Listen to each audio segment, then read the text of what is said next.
Alisin natin ang ugali na mabait lang tayo sa isang tao kapag may kailangan, pero sinisiraan naman kapag wala ng pakinabang.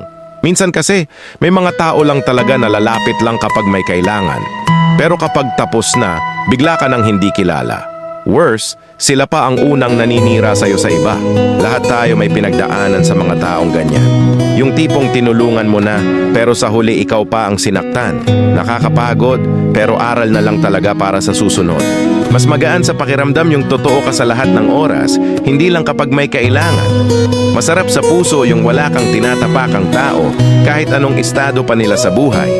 Kasi sa dulo, respeto pa rin ang binabalik ng mundo. Walang masama tumulong. Pero piliin din natin ang mga taong hindi lang marunong tumanggap, kundi marunong ding tumanaw ng utang na loob. Hindi yung kapag nakuha na nila gusto nila, bigla ka ng ghosted. Parang promo lang na expired na, wala ka ng halaga. Kung ayaw natin ng ganitong trato sa atin, huwag din nating gawin sa iba. Kasi ang ugali, bumabalik din sa'yo. Kaya piliin maging mabuti kahit walang kapalit.